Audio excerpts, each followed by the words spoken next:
Shabbat Shalom Rabotai, Besorot Tovot. Aujourd'hui nous sommes le 9 Tammuz. Dans un mois exactement, on est le 9 Av. Et c'est vrai que c'est un mois très dur qui vient devant nous.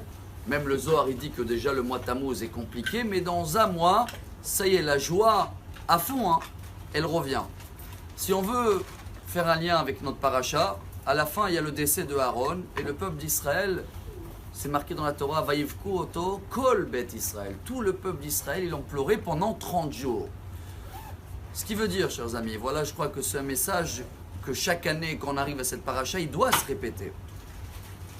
À la fin de la Torah, dans la paracha de Vezot Aberacha, c'est marqué que comme Moshe est décédé, Vaïvku Oto Bet Israël. Ils ont pleuré le peuple d'Israël. C'est pas marqué tout le peuple d'Israël. Rashi sur place il dit Aaron, comme il était toujours Oev Shalom, Rodef Shalom, il cherchait faire que la paix entre tout le monde, et bien tout le monde ils ont pleuré, les enfants, les hommes, les femmes, tout le monde. Mon cher Rabbeinu, comme c'est un leader et comme il y avait toujours des conflits comme la semaine dernière avec Korah, etc., alors c'était pas pareil. Voilà le message pour nous qu'on l'avait dit l'année dernière, chers amis. Comment Aaron a pu faire la paix entre tout le monde? Quelle était sa tactique? Vous connaissez le Midrash. Il allait voir Réhouven et Shimon, ils sont en bagarre. Il va voir Réhouven, il lui dit j'ai vu Shimon hier. Il regrette, vraiment il regrette sur ce qu'il t'a fait. Et il a dit dès qu'il te voit, il va t'embrasser. Il va voir Shimon. Shimon, j'ai vu Réhouven hier, il regrette. Vraiment, dès qu'il va te voir, il va t'embrasser. Comme ça, chaque fois, il s'embrasse et il faisait pareil entre les couples et tout. On avait demandé, je crois que c'était au nom de Rav Dessler, comment cette tactique a marché pendant 40 ans?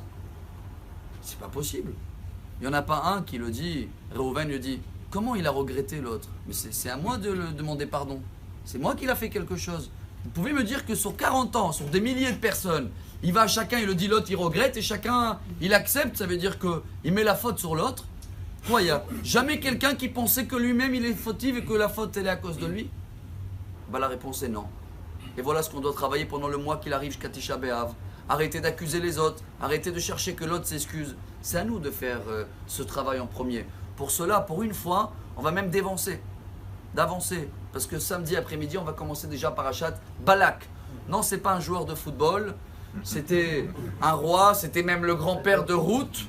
Mais quand ils ont demandé à, je crois que c'était le rabbi de Gour, monsieur le rabbin, vous avez des petites initiales, allez terminer en beauté pour Balak. Il a dit bien sûr, Balak, notez, Ve'avta l'ereacha kamocha. Ça veut dire quoi en français? Aime ton prochain comme toi-même.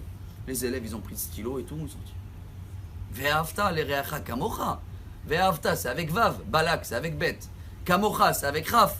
Balak, c'est avec Ouf. Et ils ont tout essayé. Après quelques minutes, ils sont venus voir le rabbin. Ils ont dit monsieur le rabbin, on a tout essayé. On n'a rien compris, mais ça colle pas. Le rabbin, il a dit justement, aime ton prochain comme toi-même, c'est quand tu as tout essayé, tu n'as rien compris, et ça colle pas, c'est là il faut que tu l'aimes. Shabbat Shalom.